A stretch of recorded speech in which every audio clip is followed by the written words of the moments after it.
The Unlikely Innovators with Mike Campigotto and Steve Gravel. Presented by Cambrian R&D and the Center for Smart Mining. Well, everyone, it's a tale of two Michaels, a tale of two Mikes today. Mike, what do you think? We got Mike Campigotto, who is the president and founder of Safesight Exploration. Not too many Mikes for this conversation. You might even say that it was MC squared. Oh no! I somehow outdid you with your intro. With the cheesiness. Yeah. Oh yeah, that's what I live for that. So you got to live in the cheese. No, but it was great. I think it was great to have. I was going to say Mike C, but that doesn't work either. Can't do that. No, you got to do the full name for both of you. How annoying. No, it was great to have Mike from Safesight on. I think he, most people who are not familiar with our mining specific episodes aren't always sure or don't always know how innovative mining is. Mm-hmm. And it's because of companies like Safesight that mining is becoming a more and more high-tech industry. And I think that was illustrated in what Mike had to say. Yeah, absolutely. I think I was, and I think you pointed this out, but it really struck me too, in terms of some of the tech they're introducing. We often, I think, hear about how the refrain that, mining isn't as up to date with technology when it comes to other sectors. And so that leads to maybe a misperception that it's not an innovative space, but there's so many innovative people in mining that I think have these great ideas. And obviously Mike and his team are evidence of that. But I think those people that are operationalizing these and working underground, there's so many great ideas, but obviously you're constrained by some of the things that you can adopt and that you can do to not impede production or progress. But certainly I think as more of these ideas come to the forefront and companies like Safesight are able to capitalize, that's when you start to see mining kind of take these steps forward and really kind of continue to be innovative, because I think it is an innovative industry. It's just, it's moving at its own progression, right? So.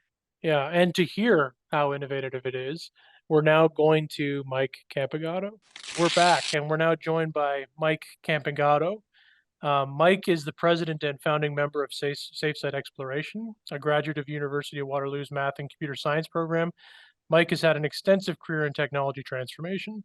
Over his 35 years in the digital industry, Mike has participated and championed the digital transformation of e-government and e-health around the globe. The past 6 years have been focused to innovation within the mining sector, which it dearly needs, as we all know, in support of digital transformation. And now, to add to his list of accolades, he's now a guest on the Unlikely Innovators. Mike, thanks so much for joining us. Thanks so much. I'm happy to check that one off my bucket list. Yeah, one day we will be on someone's bucket list, but I don't think quite yet. So look, the name of the podcast is The Unlikely Innovators. And when I think about someone who's a Waterloo grad, then going on to found a tech company, that doesn't seem too unlikely because we see so many of those now.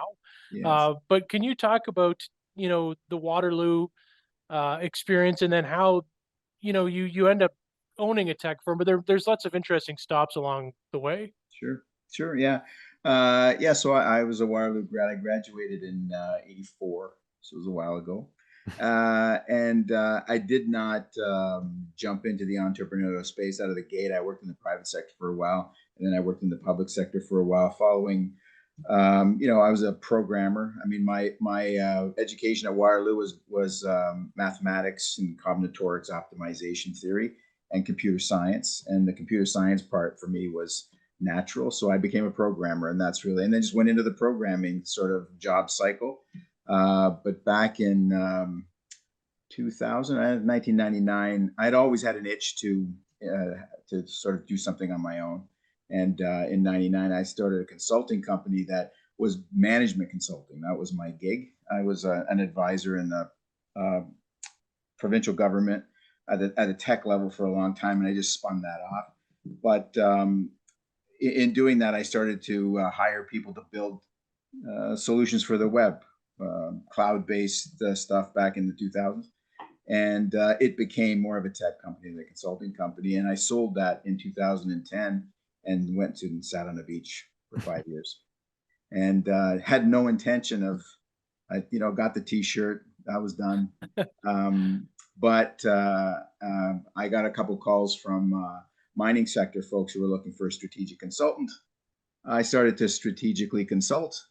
And they started talking about how underserviced the technology was in mining, and how it would be cool to have drones underground, which fortunately or unfortunately piqued my interest. and Safesight was sort of born out of that. So I Well, really didn't follow a trajectory where, like a heavy tech and then get into a tech company and do a startup. I sort of, not all those who wander are lost, I guess. And I eventually came to where I am today, which to me, I never expected, desired, or planned on. I guess Well, that makes me unlikely.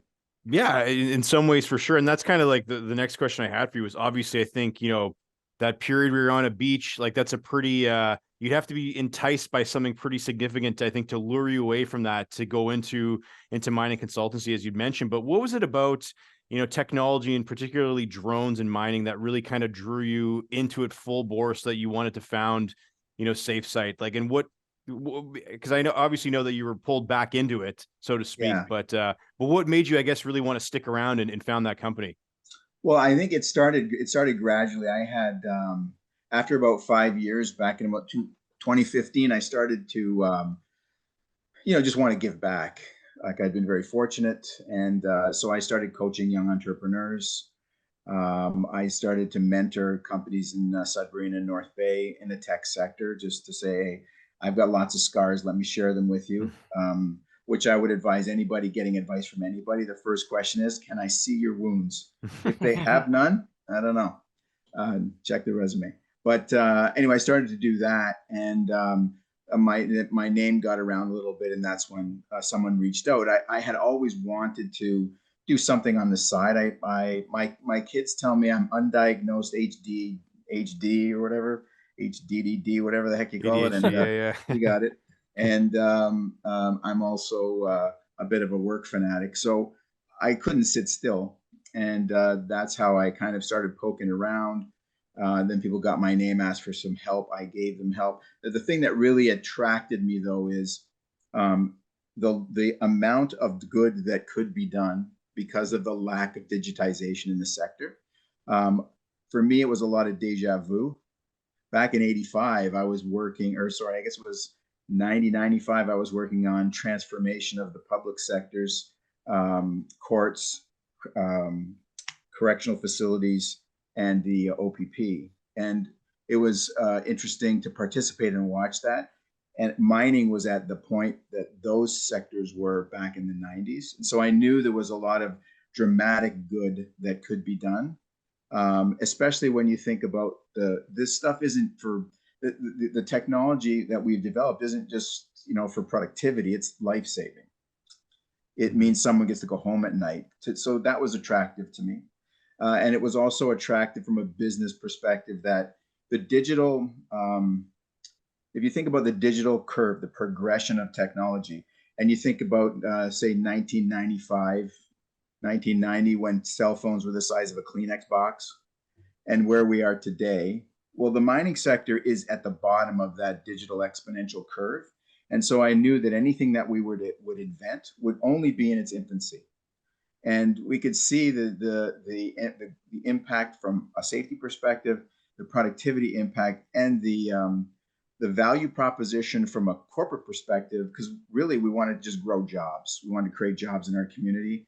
And you add that to the fact that we live in the Sudbury, North Bay area, which is the ore core. It's like, to me, it could be the Silicon Valley of mining. And so we were kind of in the right place at the right time. And it was hard for me not to bite on that. For sure. And I think one thing we end up doing sometimes is getting carried away in the story, but I do want to give you an opportunity to tell us, sort of what the pitch is that Safesight Sure. makes. But maybe an interesting way in might be talking about the mining environment specifically, and what makes it such a complex environment to design for. Because if you're designing tech that's going to live in an office building, that's one thing. But we're talking about a complex, ruggedized environment. So maybe could you talk a bit about the environment that you had to tackle with the Sure. solutions that you, and then maybe just talk about, if you can, for our listeners, just what is Safesight Exploration about? Sure. Yeah. I mean, it's again, part of the attraction is the challenge. And I know in the mining sector, this is not popular to say, but I don't mind failing. In fact, I kind of relish, in things not working to egg me on to solve another problem.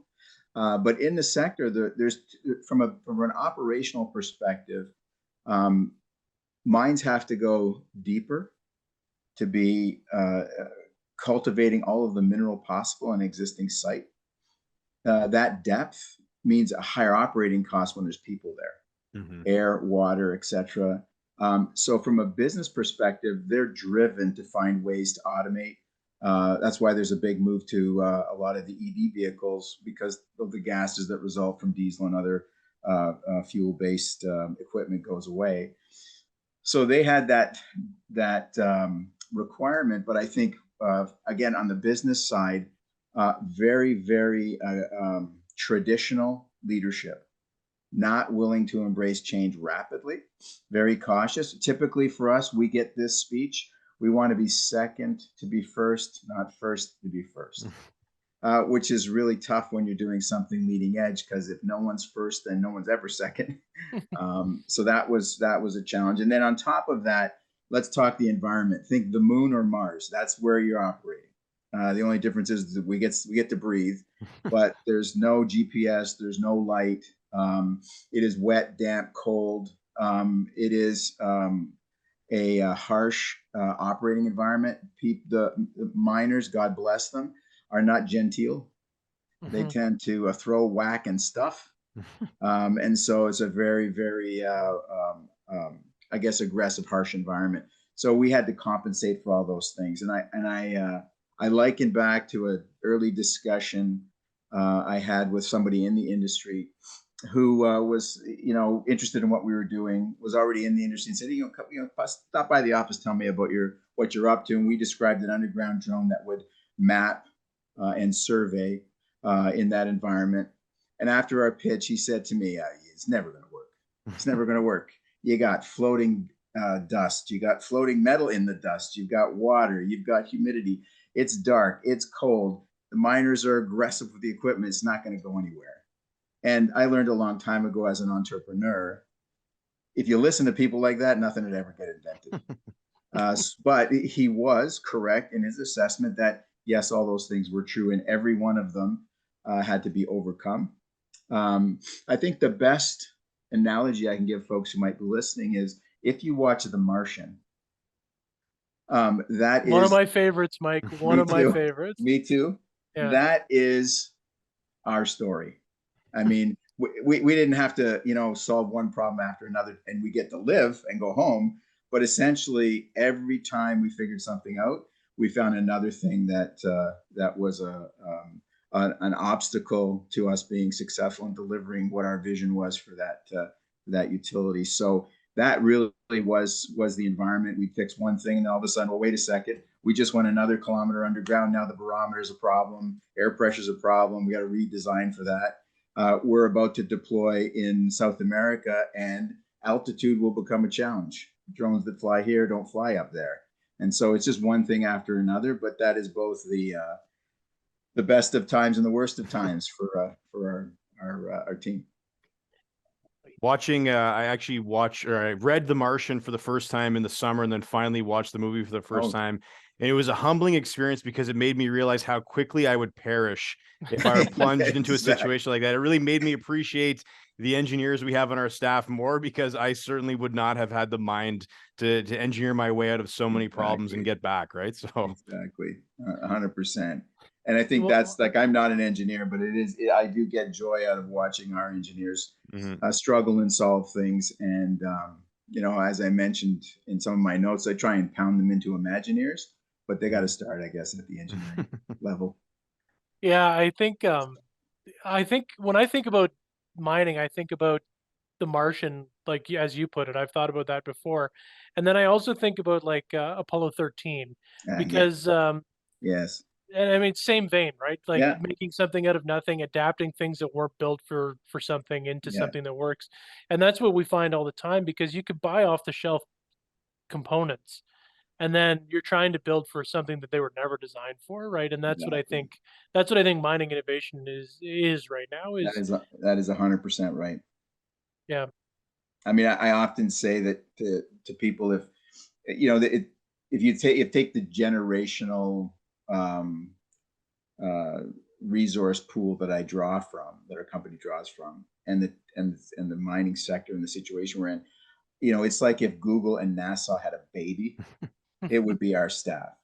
I mean, you got to have this blend of very precise technical, because while we're not, like I said, it's not like life and death from the perspective we're operating in an environment where there's no air. However, our safety equipment, if it doesn't operate effectively, could reduce the level of safety, which we don't want. So we try and be very precise, but at the same time, if we're not crazy Google type people thinking like, oh, that's not a fork, it's actually an antenna kind of application, we can't really figure stuff out. And Mike, you'd mentioned some of the, the environmental barriers to some of this technology adoption. I think obviously every sector, there's often barriers to the adoption of certain technology. It's not always focused on a physical barrier. There's often operational obstacles or HR obstacles. And when we think about mining, certainly I think, there's been a lot of high tech that's been adopted over the last, 2 decades or so, but there's still a long way to go to, I think, bring a lot of the tech that we see in other spaces into mining. Can you talk about some of the barriers that you've noticed when it comes to tech adoption in mining, and maybe some of the ways that you guys have innovatively found, ways to kind of get over those hurdles, so to speak? Yeah, like if we're talking beyond the physical, then I think, the biggest barrier is just a mindset. It goes back to that whole, hey, I want to be, first to be second, not first to be first kind of a thing. I think there's a generational transformation that's going on underneath the technology, or maybe above the technology transformation. And the new leadership, the younger engineers, the younger leadership that's coming in is much more receptive to, because they've grown up with, Nintendos and iPads and cell phones that fit in your pocket. They've grown up more closer to a Star Trek environment than the traditional of those who are in their 60s and 70s that are sort of in the leadership position of a lot of these organizations. So I think that definitely and I think that there is a brotherhood that is, and I don't claim to be part of it, because as you guys know, I'm not a miner. I haven't earned my stripes that way. I did spend about a year underground in our first year of operation at every site, every demo, trying to pick up as much as I could. But there is a traditionalness, if that's a word, to their operation, and you have to respect that. So, it's something that is a barrier they have to work within. And I think that, our approach has been to make introduction and changing of hearts and minds as easy as possible. So, for example, when we deploy our large survey drones, and they're basically about 32 centimeters across, kind of a thing, so not super big, but we'll embed one of our staff, one of our pilots with the team, so that there's a level of comfort, an immediate return on the investment, a demonstrated value to get past at least that change obstacle.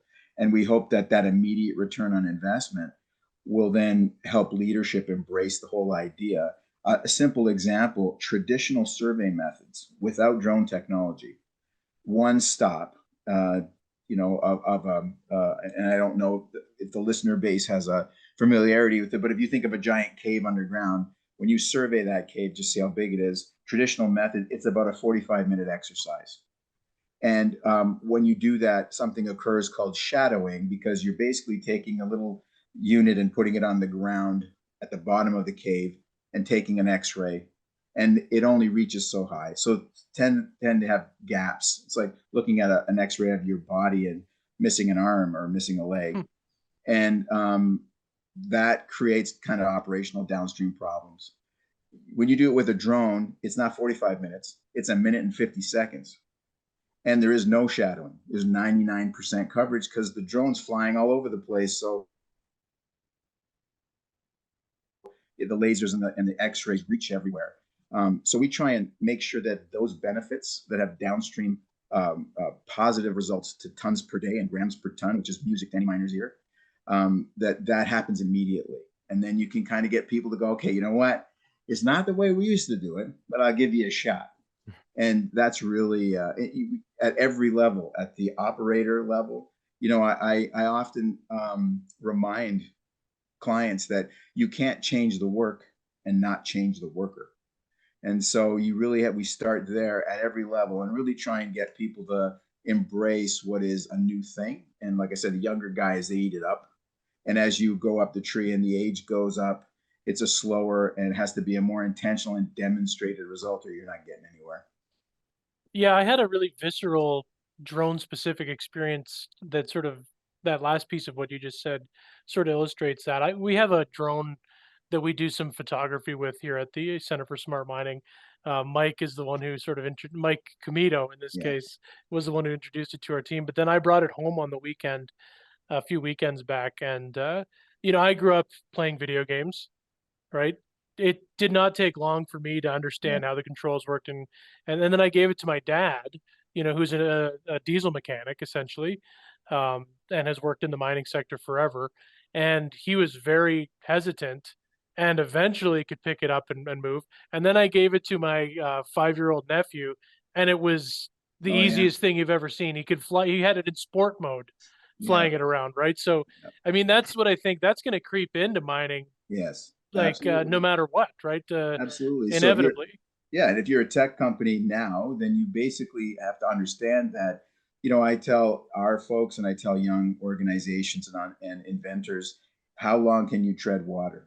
That's what matters, because you may have a brilliant idea that is ahead of its time. And the question is, how long can you stay afloat until people discover you or are at a point where they can embrace what you've done? And I think as time goes forward and as those young 5-year-olds become leaders and operators, then we will not keep up to their ability to learn, absorb, and apply the technology we're building. So, it is one of those things where, and again, part of the attraction for me was we're at the bottom of the wave, and so there's nothing but good things ahead. Yeah, and I think I do a lot of thinking about attracting folks to our workforce and trying to make it, because it's not enough anymore. It used to be the case where, if it paid well enough and had good benefits, people would Yeah. take a job. This generation coming in, including the tail end of my own, it has to be interesting too, Oh yeah. and that is a driver more than ever. One of the other things I wanted to pick up on was in some of the research we were doing for this episode, we noticed on your website under the innovation tab, it says where art meets science. And Mhm. I think this sort of plugs into that sort of if NASA and Google had a baby. But could you talk about, like, that's an interesting way to think about innovation. Can you talk about what that approach means for Safesight? Sure. Yeah. Yeah. It really it infers to, like, we actually have started a division in the company that is the Imagineering team. And everybody wants to be on that team. Not only because it sounds really cool, but it's the probably where you have the most fun in terms of what we're doing. But it really is understanding the aesthetics and the function and flow of a solution have to be equal to its viability, right? If I was to open our museum up, some of our early incantations, man, whew, they are boxes that work, and which is fine. I mean, it demonstrated the viability and the conceptual achievability of what we were trying to do, but it in no way enticed you to embrace, use, and apply the technology. And I'm a big Disney, Pixar, like Ed Catmull's book called Creativity Inc. It is the story that I've lived a couple times now in terms of startup and creativity. And I know that our guys enjoy their work more when they're able to apply their creative geek side to their Hmm. technology and engineering side. So, um, and I think we get better function and flow, and things seem to be smaller and sleeker, and I think that that's really what I try and impress on folks. When I had my other companies, people would come to me and say, "I have an MBA," and I would say, "I won't hold it against you."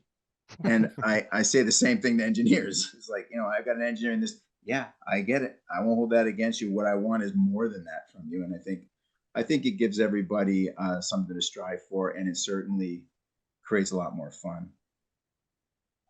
Picking up on that conversation, Mike, about culture and how you've kind of set it all up internally. with the Imagineering team and all of that. In terms of, your product offerings and your service offerings, do you find that that's another way that Safesight sets itself apart, is the way that you've approached this, tackling these challenges, or maybe if you just wanted to speak about, how Safesight actually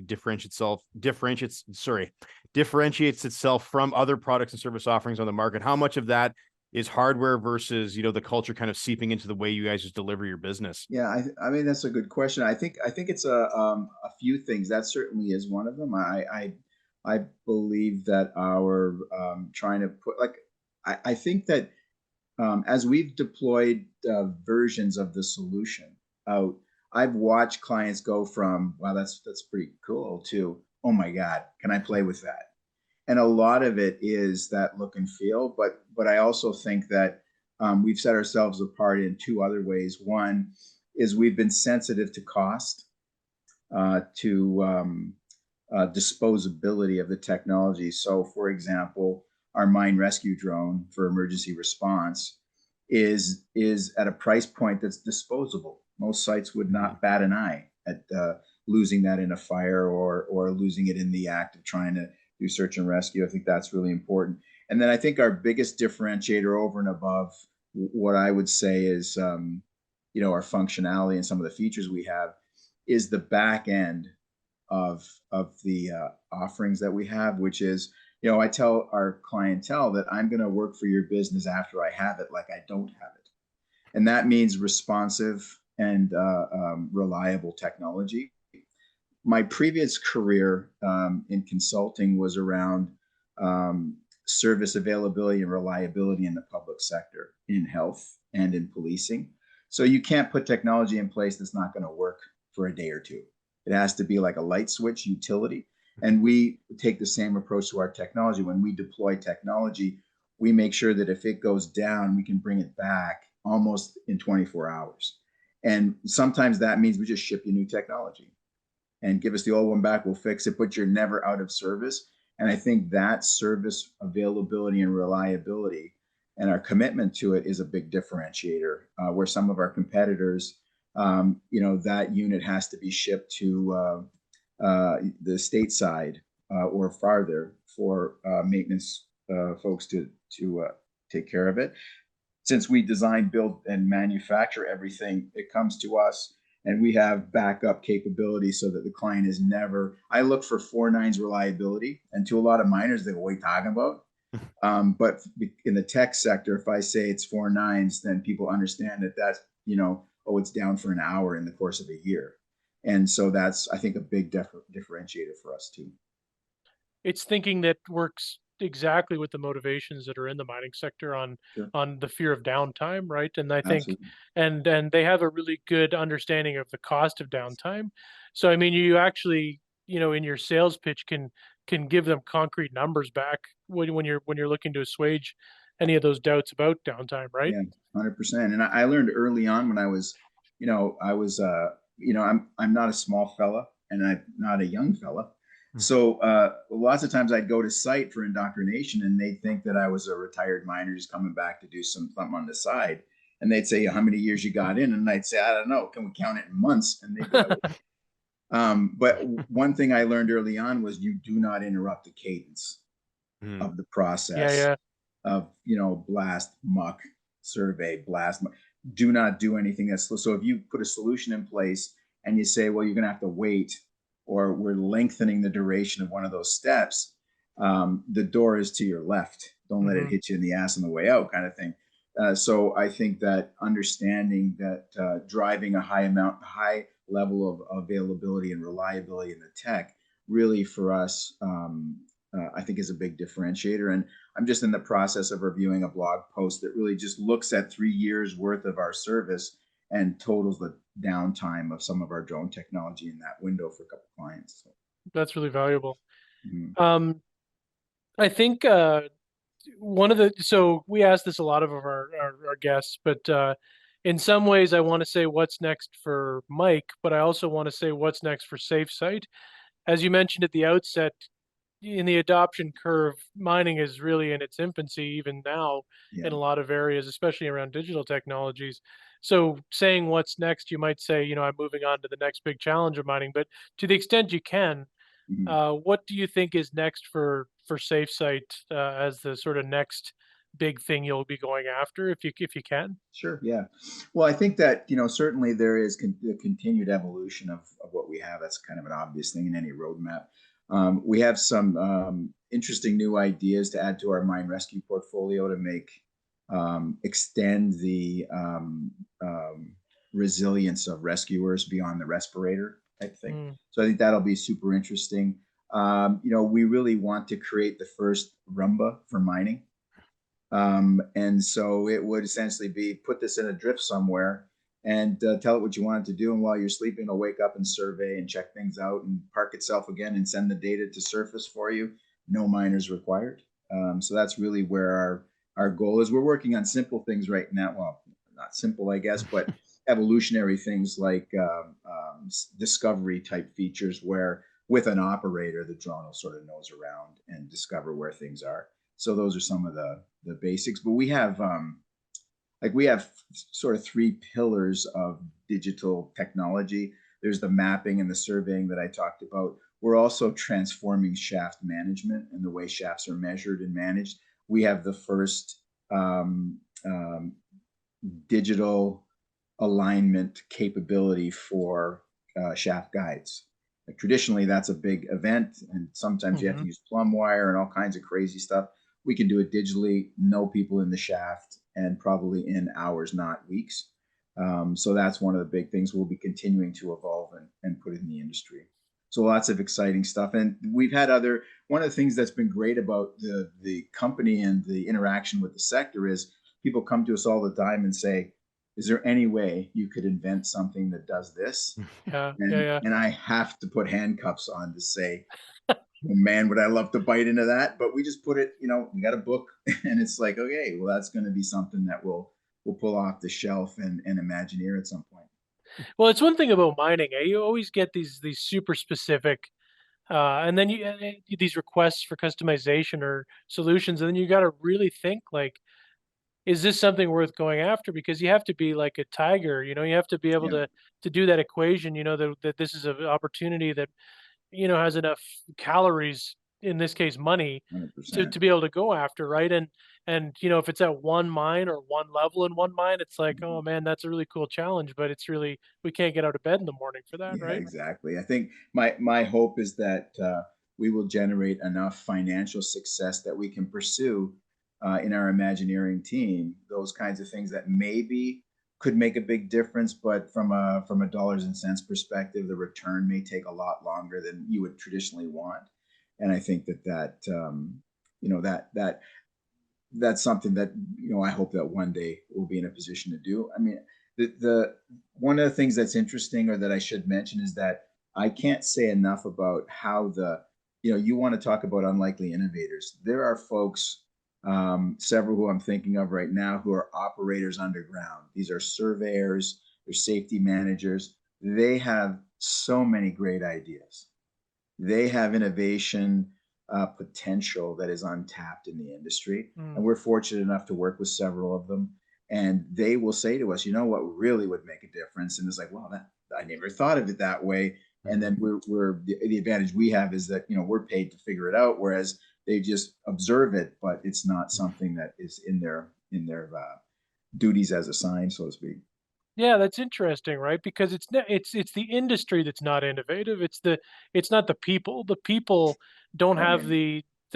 the canvas that you have, right? So to be a trusted advisor and to those folks is really the win, right? Yeah, and I think one of the things that I've seen that I would say the industry should probably take a second look at is like in the beginning of the digital transformation, many innovation managers and innovation leads and directors were identified with very little budget and very little staffing.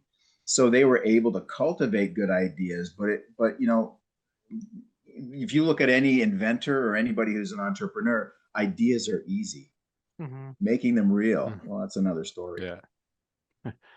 Well, Mike, you've been so generous with your time, but before we let you go, you did share something with me offline that I do have to ask you about. You said that Sure. Lego played a part in the creation of Safesight, and I think you can't see it in my office here, but like I have Lego that's actually, there's some Lego in Steve's office, there's some Lego in my colleague Patrick's Nice. office, there's Lego here, and there's Lego in my garage. So I have to ask, Sure. what's the story? How did Lego Okay. bricks play a I'll get, part in your yeah, creation?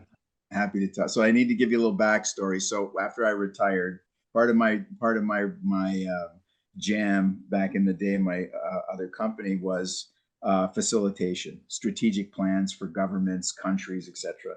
And so I got pretty good at facilitation, and I was coaching a company in Sudbury who wanted to compensate me for my mentoring, which I wouldn't take. So they said, "Look, why don't you come to this training we're having on Lego Serious Play?" Yeah, And I'm like, yeah. what the hell is that? And so they explained it to him like, dude, I've been facilitating for 40 years. You can't teach me anything. They said, look, just come. I did, blown away by it. I learned so much in the first 4 hours that, it really stopped me in my tracks. So I became a Lego Serious Play facilitator, and added that to my part-time consulting gigs. So with Lego Serious Play, you think with your hands, you listen with your eyes. It's an amazing. I recommend people investigate it and check it out. It's super powerful. Simple example: if someone asked me to do a strategic plan for a division or a ministry, it would typically be a 5-day exercise for me, with a report dropping out in the end. I use Serious Play to do that. I did it in 48 hours. Same result, same pay, 2 days. Yeah. So kind of became hooked on it, and all things Lego. So when we were looking to start the idea of Safesight, I brought out the Lego blocks, got all the engineers in a room. They looked at me like I had two heads. I explained the principles of how you play with Lego and think with your hands. And over a 2-day window, a couple different sessions, we essentially built out the company, the product list, the workflows, responsibilities in a Lego model that was the size of a kitchen table. And people were clear on their role. They were aligned to the vision. They understood the product set. We accelerated the sort of turning the company into an idea, from an idea into an operational thing. That's awesome. I had actually looked into the Serious Play facilitation sessions before.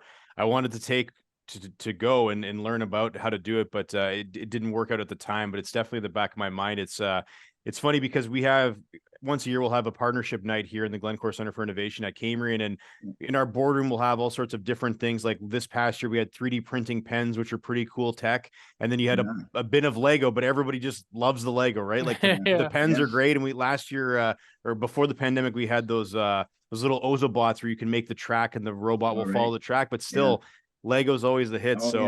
Definitely something there for sure. Yeah, I mean, my kids who are grown, they're 30 and 34, they are Serious Play facilitator certified. My son's a psychotherapist. He uses it as part of that practice when it's appropriate. My daughter is a yoga instructor, nutritionist. You know, she does life coach type things. She uses them to help people understand their problems. So I think that it has a huge potential, and we still use it today. We're about to scale up a couple lines of our products, and we use the Lego to build out the workflow and responsibilities and obstacles to scale. So, think that, and that goes back to sort of the creative play side of engineering, which I think moves you towards an Imagineer from an engineer. So anyway, I could talk all day. I'll shut. Well, I mean, I'll tell you, it's something that really factors large in our thinking over here, and I think it has to be if you're going to be a problem solver. At least have your mind opened by those experiences is critical, right? Yeah. Well, I think one of the things that was the most impactful observation I had is when you play in this structured way, you can dig up memories that you forgot you had, insights that you forgot you had. And I can't tell you how many times I've been in an executive session and somebody builds something and describes it to everyone, and everyone says, well, why the hell didn't you tell us that 2 years ago? and they will say, I didn't know I knew it. It's crazy. So yeah, transformative. Power of Lego. Yeah, Yeah. exactly. Yeah, that's the title. No. Anyway, Mike, so thanks so much for joining us. Really insightful and great to hear the approach and the great things you're bringing to the mining sector. So thanks for doing this. We really appreciate it. When Mike talked about how people playing with Lego, it brought back memories of things, they hadn't thought about for a number of years. Talking to Mike actually brought back something that I hadn't thought about for a number of years. Let me ask you this, Steve. When you were in elementary school, maybe through grades, 4 to 6, did you ever have to do speeches? I know what you're talking about because my wife had to do speeches.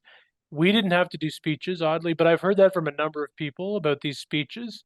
Yeah, so when I was going to school in Thunder Bay, we had public speaking, like a public speaking contest at the school. And then you'd win the school, you'd go to the and then school you go to board. the cities and you compete against other kids giving speeches, right? So I'll have to get my mom to fact check where I actually finished in this competition. But there was one year, and Mike was talking about how his team of engineers, there's the SWAT team of engineers that are called the Imagineers that really kind of take those ideas to the next level. So for one of the speeches I did in my run of speeches at St. Pius Elementary in Thunder Bay, one of my topics was on Disney Imagineers. Wow. So I had watched, the Sunday Night Disney program when you were a kid.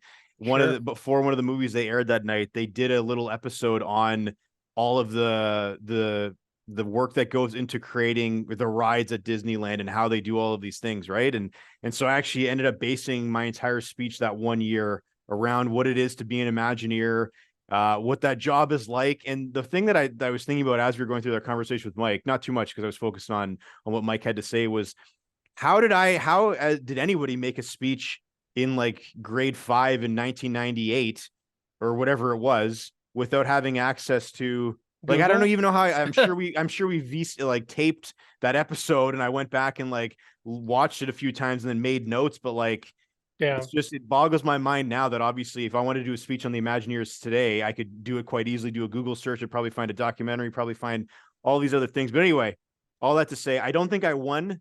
That's public speaking competition, but I gave it my best. I think a year before that, it was about the Blue Jays. So that seems on brand for you.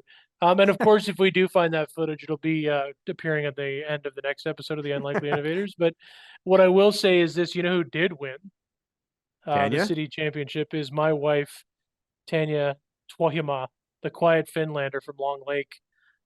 Somehow won for her speech on her grandmother's dog Deacon. Oh wow! We should have her on the pod. She can recite it. You think she still has the notes? Definitely not, and definitely not. Definitely not. And almost certainly she won't appear on the pod. But my wife for this podcast will be like Maris on Fraser, when you'll never meet her. Well, that's an interesting goal. Bit of an inside baseball. You have to be a Fraser like a deep Fraser fan. But anyway, well, I think that's probably all we had to add for this. Again, it was hopefully by the time you're listening to this episode, you're on the floor at PDAC, roaming through the hallowed halls of the Toronto Exhibition Center. Is that where it is? Toronto Exhibition? No. Toronto Metro Convention Center. Metro Convention Center. Yeah. Anyway, I blew that, but you'll see a lot of the great technology, like Safesight will be there, and a lot of other cutting edge technology that's being deployed in mining right now. So I won't be there. Steve and the team will be there. So Steve, do you have a quick plug for anybody who's listening to this who may be at PDAC or PDAC, as I prefer to call it? Well, come see us. We're in the Northern Ontario Mining Showcase Pavilion. You can talk to me. You can talk to our engineer, Patrick. You could talk to our business developer, Cody, and we'd all be more than happy to talk to you and come and hang out. Well, let's leave it at that. Come talk to Steve, come talk to the crew, and then come talk to us next week when we have another episode of the Unlikely Innovators. Bye-bye. The Unlikely Innovators with Mike Commito and Steve Gravel, presented by Cambrian R&D and the Center for Smart Mining.